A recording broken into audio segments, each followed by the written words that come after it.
bem, cadê a Márcia? E a Márcia, tá bem? Tá aí? Não, está na sala dela, tem que chamar ela. Não, não precisa chamá-la, não. Mas eu acho que é interessante a gente ter mais uma outra pessoa, ter uma percepção de uma terceira pessoa avaliando, para que a gente possa prosseguir esse ensaio. Tá, quer que eu chame ela então? Sim, sim, eu achei que ela ia participar. Peraí.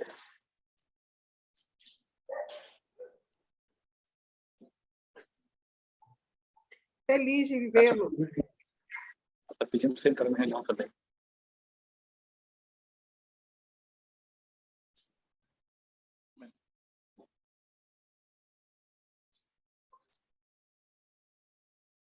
Dizendo aí que eu... Tá, vou ocupar ela aqui também. Está emitindo os relatórios lá. Perfeito, tudo bem. De qualquer maneira, essa reunião está sendo gravada, então todas as percepções a gente pode avaliar depois, até para o senhor ver como é que o senhor está no vídeo, qual a melhor forma. Por mim, está excelente no vídeo, tá? Se a gente tiver que fazer dessa forma, por mim está tranquilo. Tá. Mudo. E a gente pode dar prosseguimento. O que eu acho importante a Márcia colocar? Porque ela pode frisar outros pontos que a gente não esteja observando. Como eu sou muito leiga em alguns assuntos, ela pode também pontuar algumas dúvidas que ela tem do dia a dia do empresariado. Então, assim, é excelente que ela também se coloque e coloque alguma informação. Deixa eu colocar aqui a vista. Ótimo. Então, assim, na vista, o senhor pode, à esquerda, colocar a vista de galeria, onde eu fico de lado a lado com você, tá? Tá bom. À esquerda. Eu vou olhar diretamente para a câmera, que é aqui na frente, tá bom? Ok. Se eu estiver olhando para cá, é porque eu estou olhando para nós dois. Tá bom. Tá bom? Tá tranquilo.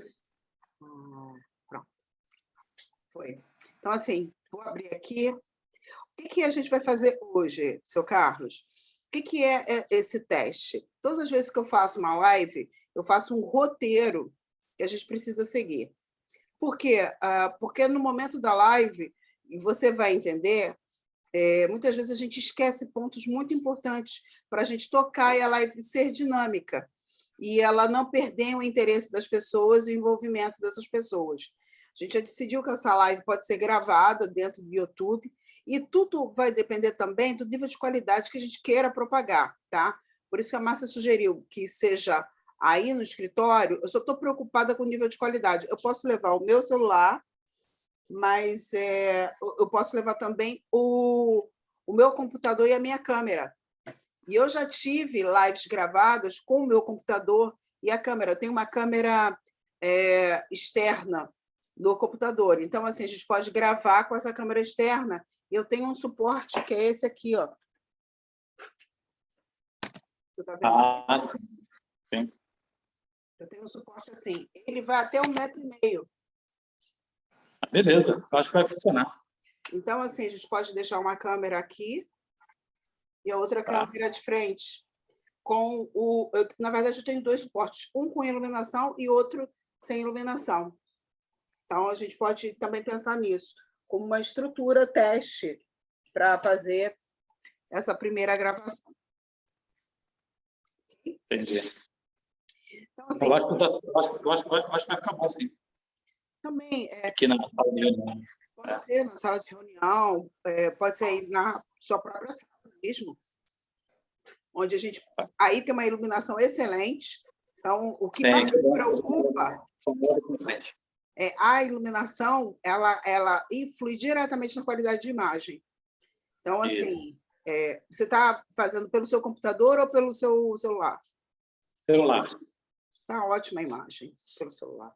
Excelente. Tá, eu vou fazer um share screen. Não, acho que não preciso fazer o share screen. Está tranquilo. Eu vou pegar...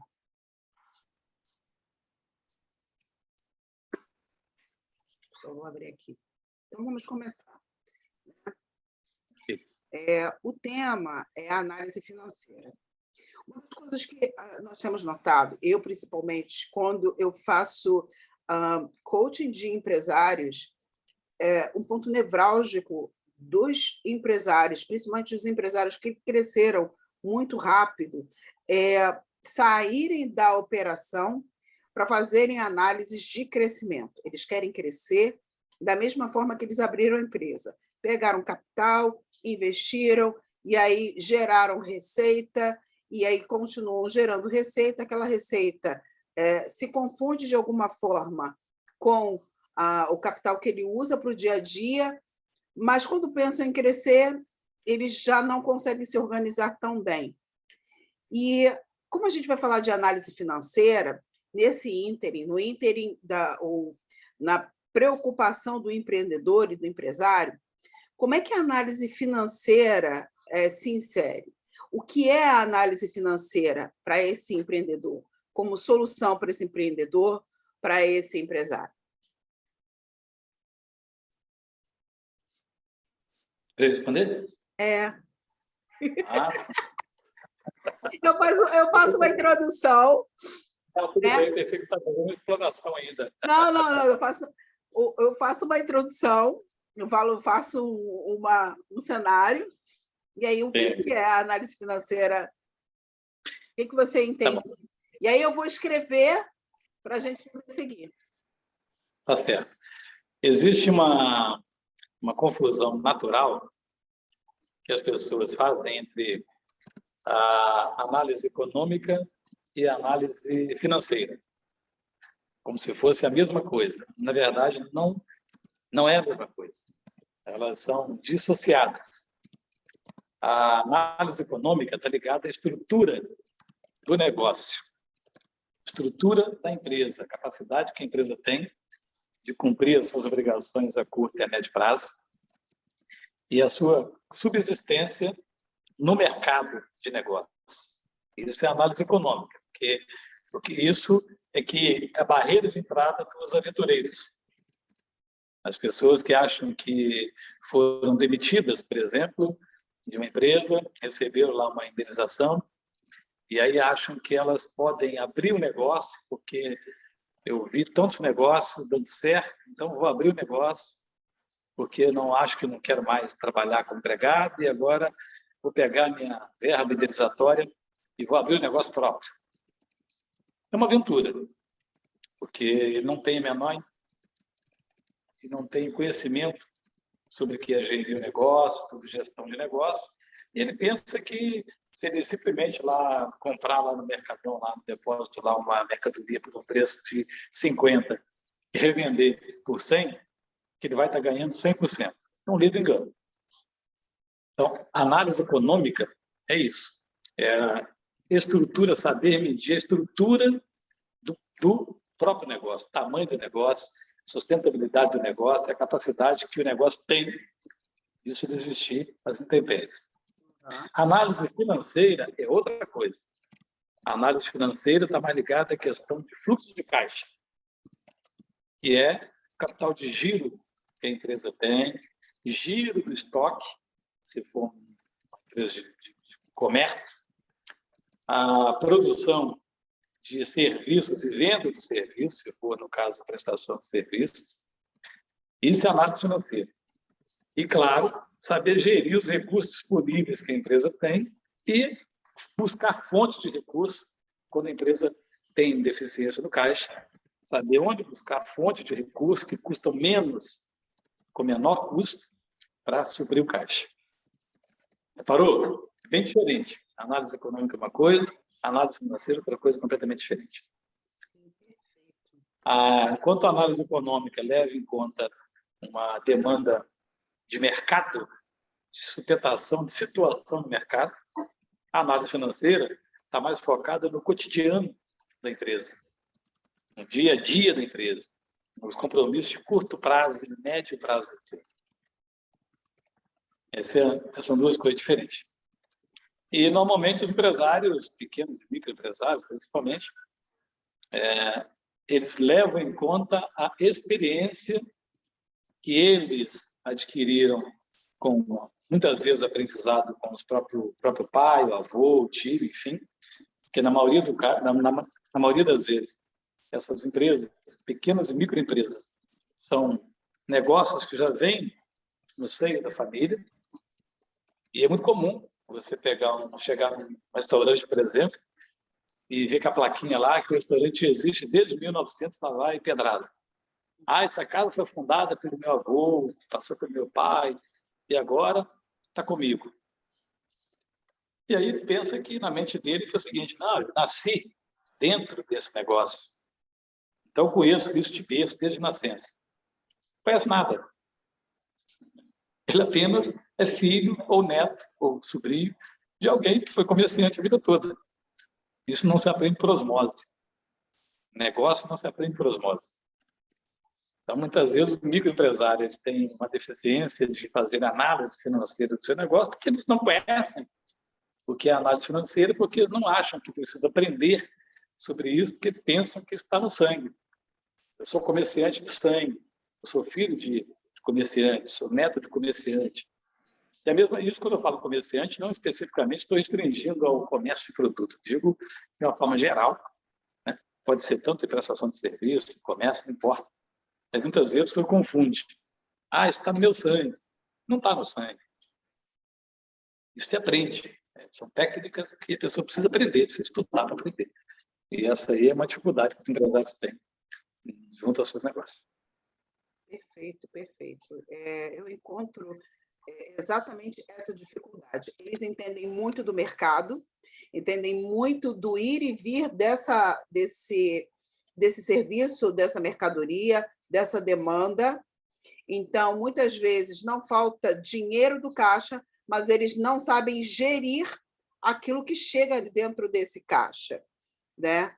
Então, essa análise econômica e essa análise financeira muitas vezes confunde. A sua experiência, o que leva o empresário a confundir essas duas coisas? É essa certeza de que a perenidade do negócio só tem a ver com a experiência dele? É porque primeiro, ele tem uma dificuldade de assumir que ele não conhece medir o negócio financeiro do próprio negócio. Ele não sabe dizer que não conhece de matemática financeira, de administração financeira, porque às vezes bate uma certa timidez em dizer que não sei fazer. E segundo, ele pensa o seguinte: pô, se meu pai, que nunca, às vezes acontece muito isso, né? Então, assim, meu avô nunca pisou numa universidade e fundou o negócio, durou a vida toda, etc, etc, etc. Então, deu certo. Aí usa aquela famosa frase, que é uma frase que só funciona bonito no ditado, né? Time está ganhando, não se mexe. É uma bobagem, porque os times que são vencedores, só são vencedores porque estão sempre inovando, estão sempre modificando, estão sempre se transformando, buscando novos talentos, substituindo quem não estava jogando bem, trocando um jogador de uma posição, adequando o melhor jogador na outra, tirando o titular, dando a possibilidade de uma reserva. Isso é que faz um time ser vencedor. Então, o time está ganhando, não se mexe, é uma bobagem isso aí, isso é um ditado popular que se não passa disso. Uma crendice popular, mas que não tem nenhuma aplicabilidade no questão do negócio. E o que leva os empresários a confundir essas duas temáticas de análise econômica e análise financeira e não fazer isso é porque eles precisam de alguém que dê suporte, que faça por eles. E eles pensam que isso é despesa. Ah, não, mas eu vou contratar alguém que isso é uma despesa que eu não posso ter essa despesa agora, essa despesa não é necessária agora, eu tenho que priorizar outras coisas. E ele vai priorizando outras coisas. Porque ele acha que contratar um profissional para ajudá-lo a administrar, ajudar a identificar os pontos fracos do negócio e, consequentemente, ajudar ele a corrigir os pontos fracos, ele acha que é uma despesa. Ele vê isso como uma despesa. Na verdade, não é. É um investimento. Mas ele vê, aos olhos dele, que é uma despesa. Então, ele alia a cultura familiar, ele alia a dificuldade de entender o que é investimento, o que é uma despesa, alia a dificuldade que ele tem de ler relatórios. Aí ele fica irritado porque ele olha para o relatório e não consegue entender o relatório. Ele acha que ele lê uma burocracia, que é só um papel, que aquele ali não vai resolver nada. e que ele é que tem que estar à frente de tudo, para resolver tudo, porque ele consegue resolver tudo, porque ele aprendeu de infância, de berço. Então, na verdade, não existe eu não vejo assim, um determinante. Eu vejo vários fatores que levam a essa dificuldade que eles têm, e por conta disso, eles deixam muitas vezes de crescer, de expandir. É quando você olha, por exemplo, um negócio que está lá há 20 anos, daquele mesmo tamanhozinho, não sai daquilo. Ele está lá há 20 anos, que ele está lá com o bico dentro do balcão, porque não pode tirar o bico do balcão, porque não tem ninguém para colocar o bico do balcão no lugar dele. Claro. E ele tem medo de dar um passo, crescer. Ele fica ali, ele fica taxiando. Ele não é sempre taxiando, mas que jamais vai decolar, não levanta voo, porque tem medo de levantar voo. Mas então, são vários fatores que levam a isso. Perfeito. Quais são os instrumentos que a gente precisa ter em mãos para analisar um negócio? Fundamentalmente, uma demonstração chamada fluxo de caixa. E isso é extraído da contabilidade. Não há como ter uma demonstração de fluxo de caixa separada da contabilidade. Todos os relatórios que auxiliam na administração financeira estão diretamente ligados à contabilidade. Só funcionam se forem extraídos da contabilidade. Se eu quiser inventar aqui uma demonstração separada que é avulsa, não vai funcionar, porque ela não tem base. Você tem base. O chassi de uma demonstração, de um relatório financeiro, chassi é a contabilidade.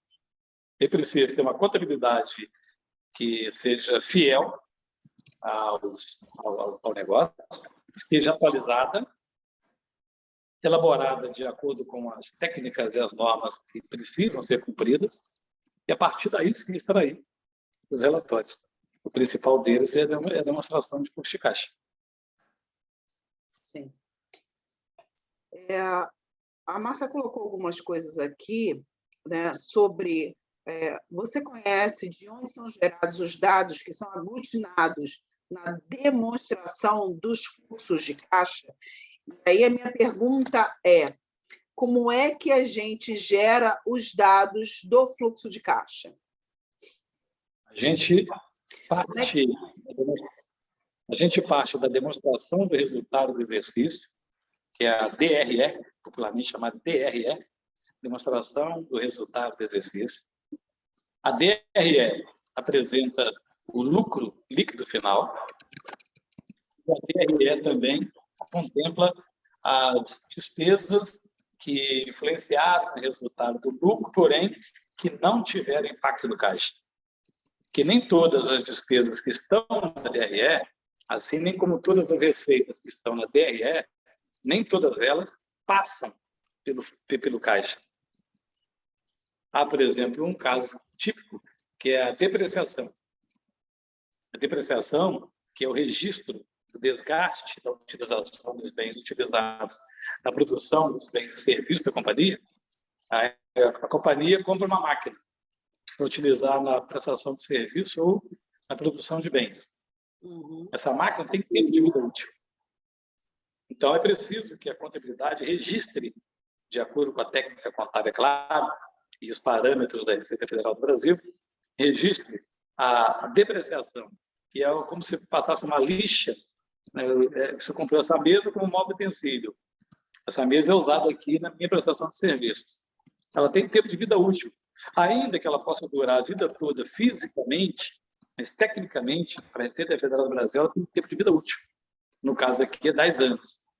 Então, se ela dura 10 anos, a vida útil é 10 anos, eu preciso anualmente registrar 10% de gasto, como se eu passasse uma lixa nela, assim, lixasse ela, extraísse 10% da matéria dela, e aí esse desgaste chamado depreciação. E esse desgaste vai lá para a DRE.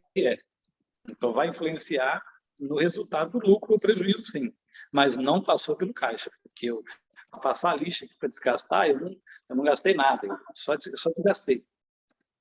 E aí tem outras receitas também, que são chamadas receitas não tributáveis, como, por exemplo, variação ativa, resultado positivo de equivalência patrimonial, etc., que também é um tipo de receita que influencia no resultado da DRE, mas não passa pelo caixa. Então, eu parto da DRE para começar a gerar a demonstração do fluxo de caixa, que eu vou ajustar aquele lucro ou aquele prejuízo do DRE, ajustado com as receitas não tributáveis, as despesas que não impactaram no caixa, as receitas que não passaram pelo caixa. Depois eu vou pegar o balanço patrimonial, vou analisar o que aconteceu no balanço patrimonial, as variáveis de capital de terceiros que não passaram pelo caixa, para chegar a um denominador, um demonstrativo, agora, quanto foi que eu gerei de caixa? Quais foram as fontes de recursos que alimentaram o caixa? E qual foi a aplicação dos recursos do caixa?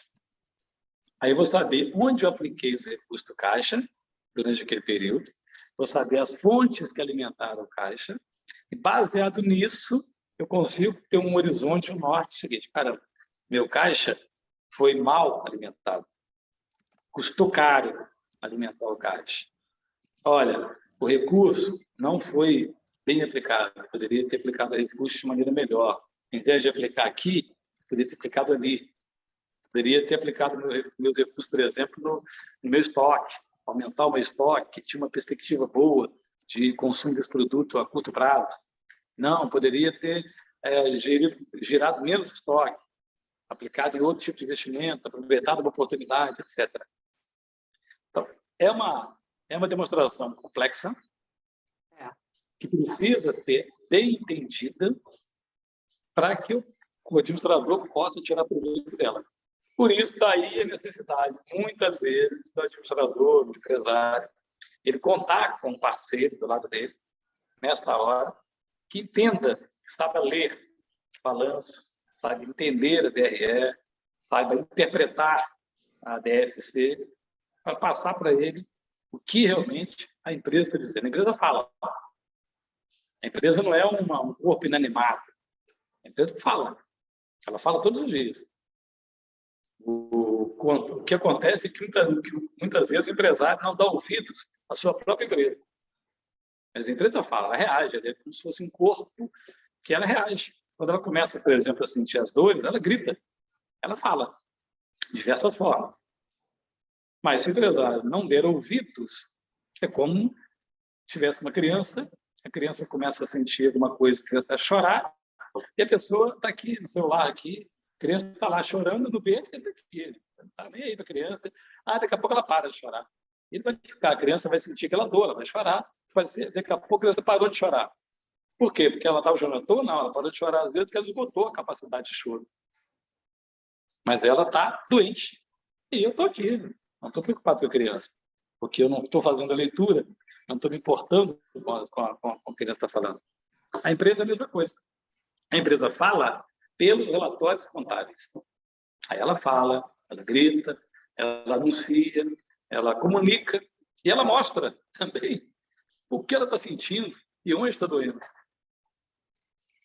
Se eu tiver acesso a isso, eu vou conseguir fazer a leitura correta através de um profissional que estará do meu lado para dar o diagnóstico de quais são as dores e, consequentemente, prognóstico para combater aquela violência. A minha dúvida, assim, do ponto de vista do leigo, é claro que o empresário, eu digo, ele não tem espaço para ser amador quando ele gera uma empresa, porque ele tem vidas debaixo dele, né? Eu creio muito nisso. Então, assim, o amadorismo ele precisa ser suplantado a cada dia por conta de não é só a sua família que você está provendo, mas existem outras famílias. E a minha pergunta dentro desse ambiente que muitas vezes existem análises complexas a serem feitas, que perguntas esse empresário precisa fazer na hora de se deparar com o DRE e o DFC? Para quê? Porque eu entendo que existam pontos de controle dentro dessas análises para que ele possa ver exatamente como a empresa está. existem pessoas que têm... É claro que o contador assina esse DRE e ele responde civilmente e criminalmente por aquilo que está escrito ali. Então, assim, eu não levo em questão a lisura daquilo que está escrito ali, mas para que ele possa, na análise do relatório, ter a pergunta certa e a resposta sobre qual é a situação. Tal como você pergunta para o médico, doutor, como é que vai minha mãe? Doutor, como é que vai meu filho? Então, assim, como vai a minha empresa? Qual a pergunta a ser feita quando a gente se depara com um relatório feito esse? Primeira pergunta que eu acho que o empresário deve fazer ao profissional que o assessora é perguntar o seguinte: fulano, nesse ano, o último exercício que passou, o meu negócio cresceu? E quanto cresceu? E se não cresceu, o que você acha, aonde você acha que eu errei? Porque não adianta ele ficar perguntando para o contador o seguinte: olha, contador, você colocou aqui para mim aqui que deu X de lucro, tal, é isso mesmo? É isso mesmo. Então, ele precisa perguntar o que ele perguntaria se ele fosse um acionista e ele tivesse um administrador, um CEO. Uhum. O que o acionista faz? O acionista ele não controla, ele não cuida do cotidiano da empresa. O acionista ele é um investidor, capitalista investidor. E ele elege um CEO. Esse CEO é que toca o negócio. É como um regime parlamentarista, por exemplo, de governo. O presidente é o acionista, o primeiro-ministro é o CEO. Então, quando eles chamam uma reunião da diretoria da empresa, os acionistas sentam e perguntam para o CEO: olha, como é que está o nosso negócio? Qual é o nosso índice de crescimento? Como nós estamos evoluindo? Como nós estamos posicionados? Quanto está valendo nossas ações no mercado? Eu vou repetir aqui. Então, no último ano, meu negócio cresceu ou não cresceu? Quanto percentual, né? Cresceu. Quanto cresceu? O índice, né? Quanto cresceu? E se não, ele tem que perguntar para o contador, na opinião do contador, aí tem que ser uma coisa aberta, né? Uma coisa de apenas troca de gentilezas, mas uma informação aberta para dizer, mente aberta para dizer: olha, onde você acha que eu errei? O que você acha que eu posso melhorar? Aí o contador, para um profissional, vai dizer para ele: olha, na minha opinião, você deveria melhorar aqui, olhar isso aqui, corrigir isso aqui não está bem, etc, etc. Mas não pode ser aquela coisa de conversinha, de troca de gentileza, para dizer: não, olha só, está tudo certo, está tudo bem, você foi bem, etc, etc. Tapinha nas mãos, nas costas, isso não funciona. Tem que ser uma conversa franca. E aí o empresário tem que ter a mente aberta para ter a capacidade de ouvir a opinião que o seu consultor vai dar sem se estressar, sem milindre. Tem que ser uma conversa franca, aberta, de profissional para profissional. Uma outra pergunta que eu tenho para fazer, olhando sob o ponto de vista do fluxo de caixa. Eu sei que o fluxo de caixa tem uma sazonalidade, né? Então, assim, é claro, principalmente que quem trabalha com serviço, que é sujeito, enfim, a uma série de coisas, e não tem uma recorrência normal, no caso, alguns clientes meus, eles trabalham com uma sazonalidade que tem a ver com a chegada de materiais no Porto do Rio de Janeiro. Exemplo, né? Como avaliar se o fluxo de caixa está realmente tirando a fotografia do negócio dessa pessoa? Por isso que eu estou fazendo uma pergunta, talvez uma pergunta um pouco mais técnica. Qual o índice, qual é a informação que precisa ter no fluxo de caixa para ele dizer assim: olha, essa informação está correta ou essa informação está incorreta? Existe algum índice ou algum tipo de indicador, desculpa, dentro do DRE ou dentro do fluxo de caixa que possa ser o sinalizador para o empresário de que a empresa precisa de atenção ou não, eu ouvia muito falar de EBITDA, e, assim, às vezes, eu ficava confusa sobre exatamente o que era. Então, assim, quais são os índices que a gente pode sinalizar para o empresário para auxiliar ele dentro dessa análise e desse olhar tão preciso que o contador tem e ajudar ele nessa avaliação? Então, você falou do EBITDA, que a gente chama no Brasil EBITDA, EBITDA. que é Desculpa. EBITDA. Isso, sem problema, essa é normal. O que é o EBITDA? É o resultado operacional antes da composição dos juros. Por que isso? É importante isso? Porque a empresa tem um objeto, está lá no contrato social, no estatuto, se for uma SA, está lá o propósito dela, ela tem um objeto social. Ela trabalha dentro daquele objeto social. O lucro, o resultado operacional, é o resultado que foi extraído da execução do objeto. Agora, para executar o objeto, pode ser que a empresa precise de buscar recursos no mercado financeiro, por exemplo. E quando ela busca recursos no mercado financeiro, esse recurso tem custo, é o custo financeiro do dinheiro. E esse custo financeiro do dinheiro, evidentemente, vai impactar lá no resultado final, na DRE, no lucro final, lucro líquido ou prejuízo líquido do exercício. Então, o EBITDA é o resultado operacional antes da computação dos juros.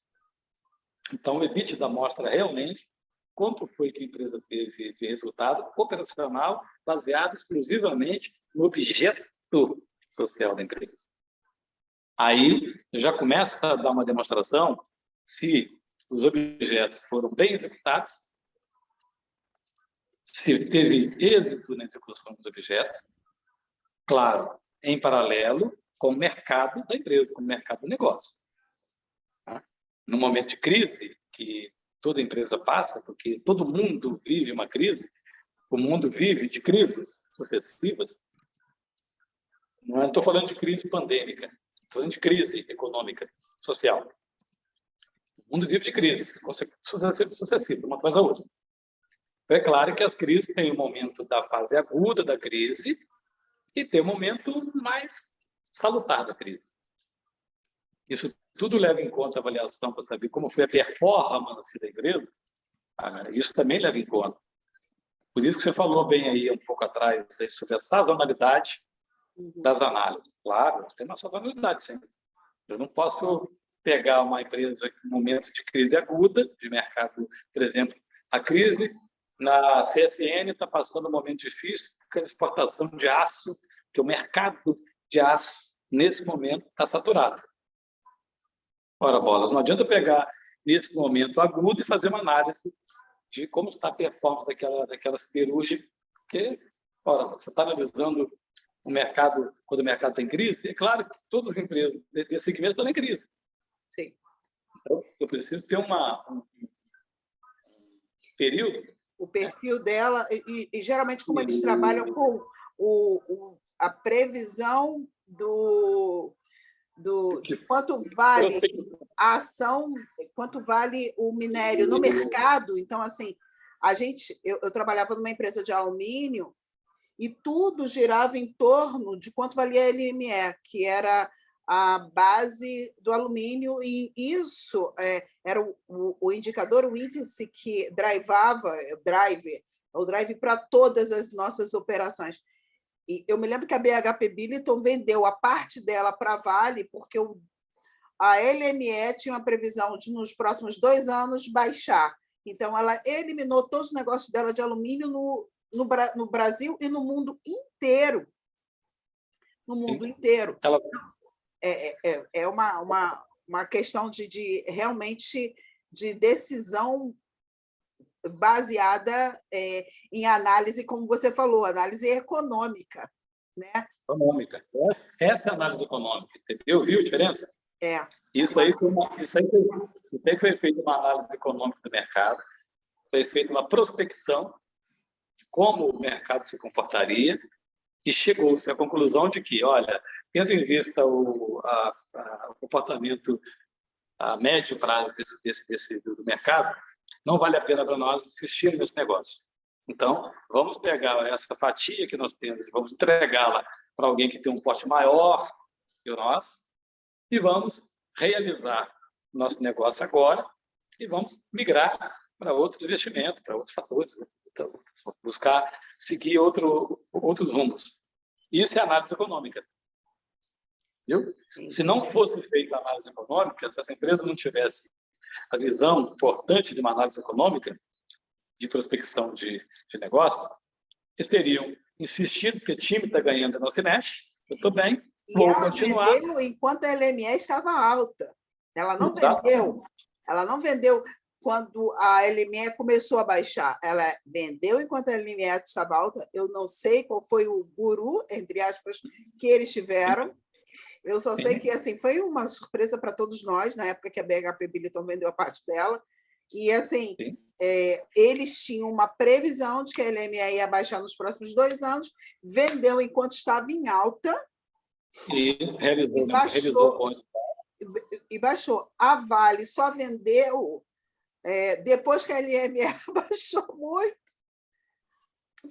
A empresa por um valor ainda mais baixo ainda, entende? Então, assim, é interessante isso, né? Porque a empresa estava saudável, extremamente saudável. Eu era responsável pelas compras, eu fazia compras de milhões de alumina no mercado nacional, no mercado internacional. A empresa dava lucro e eles venderam a empresa ainda com análise financeira viável, totalmente viável. Já a Vale já vendeu a empresa deficitária. Pode ser que tenha sido um bom negócio, tanto para a empresa que vendeu, quanto para a Vale que comprou e que vendeu depois na baixa. Porque existe também uma coisa chamada barreira de entrada. E uma empresa do porte da Vale, ela tem essa preocupação, e deve ter, de se proteger de alguma forma, e aí uma das barreiras de entrada que ela usa é exatamente isso. Ela centraliza algum setor da economia sob o comando dela. Como aquilo ali, ela sabe que aquilo ali não vai trazer nenhum impacto no resultado final dela, porque ela tem um potencial gigantesco de geração de caixa. Então, mesmo sabendo que ela vai comprar uma participação por X, vender amanhã por X menos Y, para ela é um bom negócio, porque enquanto ela deteve aquela participação, ela se protegeu de alguma forma. Então, nem sempre, não se pode pensar que uma empresa que fez um negócio de comprar uma participação por X, para depois vender por X menos Y, nem sempre quer dizer que ela tomou prejuízo, que ela fez um mau negócio. Não, tem que analisar com muita cautela o que aconteceu, por que ela fez aquela aquisição, por que ela esperou para poder se desfazer daquela aquisição, mesmo vendo que o mercado estava em declínio. Então, não é assim, essas coisas não podem ser olhadas de superfície, tirar conclusões. Porque aí, muitas vezes, nós tiramos conclusões precipitadas. O que ocorreu foi o fator. Essa história é bem interessante, que ela demonstrou, primeiro, que a tese de time está ganhando não se mexe não tem nenhuma sustentabilidade. Foi o caso da empresa que vendeu. Por outro lado, não vale a pena comprar por 100 e vender por 80, porque eu vou ter perda de 20. Às vezes, não. Às vezes, eu não tive perda de 20. Às vezes, eu tive um ganho de manutenção do negócio, que foi muito maior do que os 20 que eu tive. E a Vale faz isso para resguardar mercado. Faz. E precisa fazer. Faz isso. Tática. Aí, outra coisa chamada tática de mercado. Tem uma outra análise que não é nem econômica nem financeira, mas é tática de mercado. Perfeito. Tá vendo? Se a Márcia estivesse aí, ela estaria dizendo que a gente está fugindo do assunto. Com certeza. Mas tem a ver com... Tem a ver, mas eu me lembrei porque você pontuou de forma muito, muito precisa a questão da análise financeira e análise econômica. E eu me lembrei de eu ter vivido isso. Eu falei, por que a BHP Billiton está vendendo uma empresa que está dando lucro? A LME ainda estava lá em cima.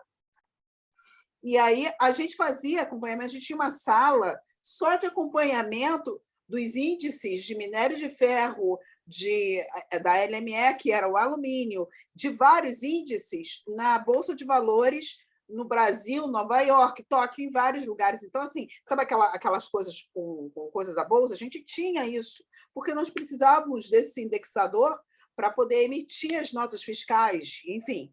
E, assim, a LME estava no alto. O que ela vai querer vender a empresa? Ela vendeu a empresa, vendeu.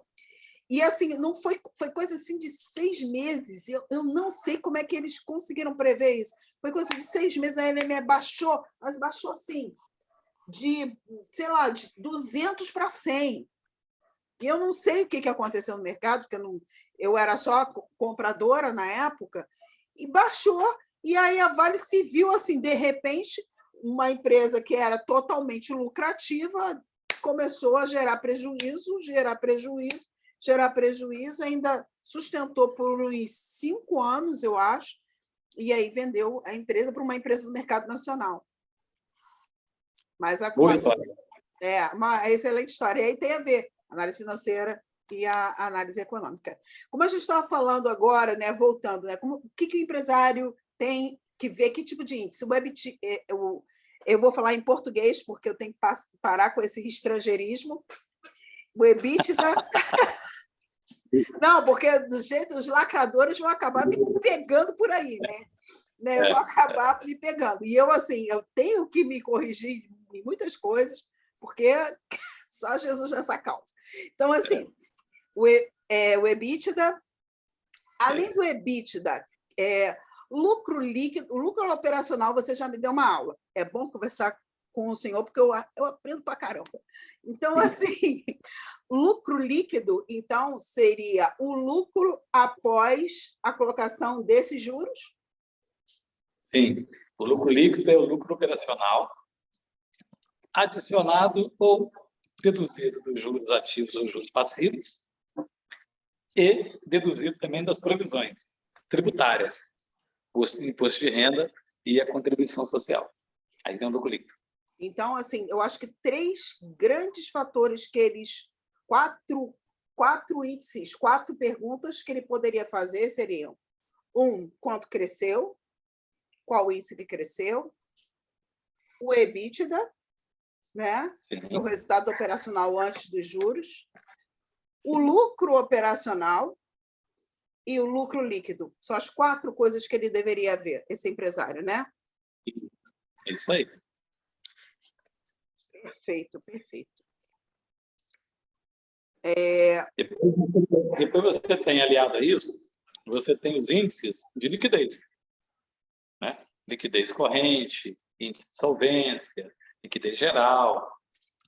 Isso tudo depois que você tem o balanço concluído, aí com base no balanço, aí você tem de medir, tem como medir os índices de liquidez corrente, liquidez de solvência geral, etc.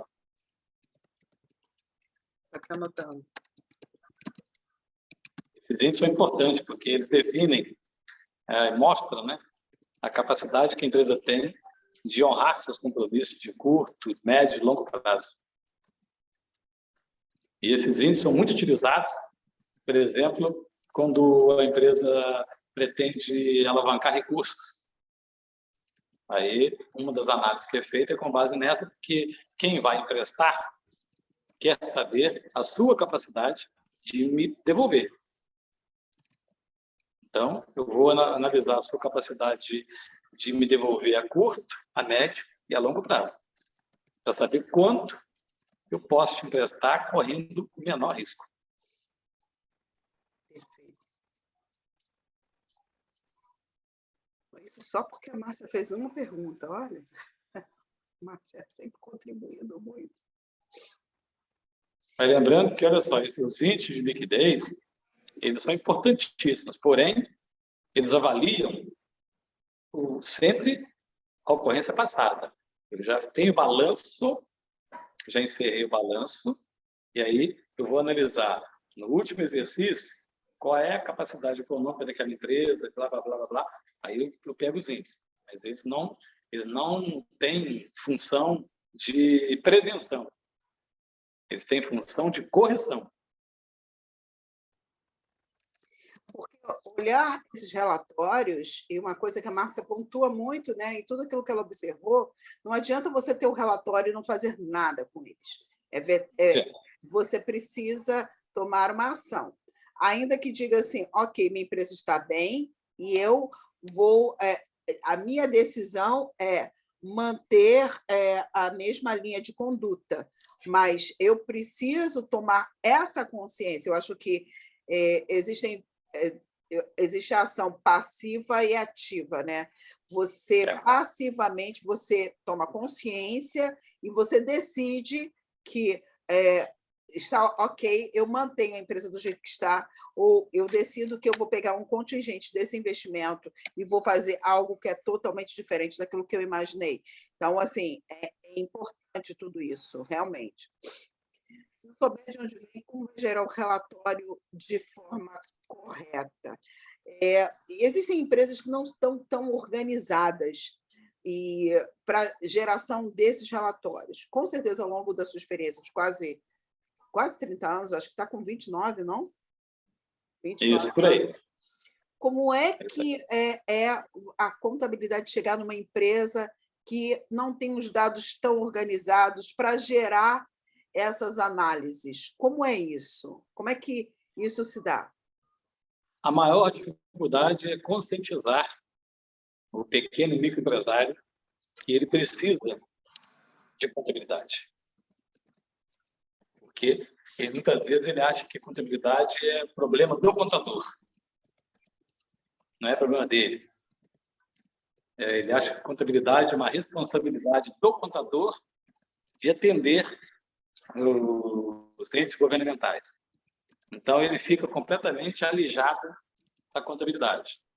E ele não gosta, muitas vezes, nem de ouvir falar de contabilidade, porque não acha que contabilidade é um bicho de 7 cabeças e que é muito complicado, porque eu não gosto de matemática e não entendo nada. Por isso eu tenho um contador, ele se entende lá com o governo e tal. Eu tenho contador para isso, porque eu não quero me preocupar com isso de contabilidade, não entendo nada, então eu tenho contador para isso. Essa é uma história recorrente, comum. Então, primeiro, a primeira barreira que a própria empresa tem é o seu dono. Porque, como eu disse ainda há pouco, a empresa fala. Mas a maior dificuldade que ela tem é fazer com que o seu dono a ouça. Porque o seu dono, para ouvi-la, precisa de contabilidade. Ele não consegue ouvir, não há como ele perceber nada que está acontecendo na empresa dele sem contabilidade. Então, essa é a maior dificuldade. Vencida essa etapa de que o micro e o pequeno empresário precisa de contabilidade, eu estou focando aqui no micro e pequeno empresário, não é que o médio e grande empresário tem também essa cultura de saber que precisa não, né? Porque é muito mais imposta para ele essa obrigação dos relatórios contábeis, pelo tamanho do negócio que tem, do que para o pequeno e micro. Mas muitas vezes a mente é a mesma. Então, o médio empresário também, e às vezes o grande empresário também, às vezes também ele não está preocupado com contabilidade, não, ele está preocupado com caixa, preocupado com os lucros, preocupado com as ações, com a cotação com a posição da minha empresa no mercado, quer saber quanto é que vale as minhas ações. Mas muitas vezes ele não está nem aí para a contabilidade. Ele tem que saber o seguinte: minhas ações, por que minhas ações caíram? Por que as ações. Subiu, opa, tá bom, então subiu, tá ótimo, tudo certo. É muito comum em reuniões de empresas de médio porte, de um porte maior, elas falarem sobre tudo na reunião, discutindo sobre tudo, faz reunião de 2, 3, 4 horas, só discute o ambiente financeiro. Mas não vê, em momento algum, tratar de contabilidade. Porque o que importa é quanto valem minhas ações, que eu preciso que elas tenham um valor econômico satisfatório, bem, que aí eu estou bem. Pronto, aí eu estou tranquilo, estou bem tranquilo. Mas se começar a cair o valor da ação, eu me preocupo. Vou cobrar de quem? Vou cobrar do meu diretor financeiro, vou cobrar do meu CEO. Mas ele não pensa em analisar a contabilidade. Porque é isso. São 11h50. Eu sei que o senhor é bem preciso na hora de ir para almoçar. Por mim, eu ficava mais 1 hora, mas eu sei que eu vou avançar seu almoço, tá? Eu tenho mais Verdade. 4 perguntas. Você imagina, com 4 perguntas a gente já levou 1 hora, entendeu? Eu queria Porque eu estou paralisar. sendo. Porque eu estou sendo. Não, isso aí a culpa é minha. É porque eu estou sendo. Eu estou demorando. Não, tá, não, não, não, não. Tem que ser assim mesmo. Eu acho que está ótimo, está perfeito, estou achando maravilhoso. Então, assim, sem jogar confete, porque realmente para mim é um aprendizado e assim é muito importante para eu também guiar os meus clientes. Eu estou achando excelente. O que, que eu preciso? Um novo horário para a gente continuar, para o senhor ir para o almoço, tá? E eu vou pegar, vou fazer. Ainda bem que está gravando, porque daí aquilo que eu perdi eu vejo de novo. Que Glória a bom. Deus. E é bom que também qualquer coisa eu passo para os meus clientes assistirem.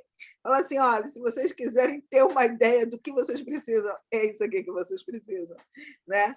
E vai ser muito interessante ter isso aqui já gravado, mesmo que A seja. gente pode continuar depois.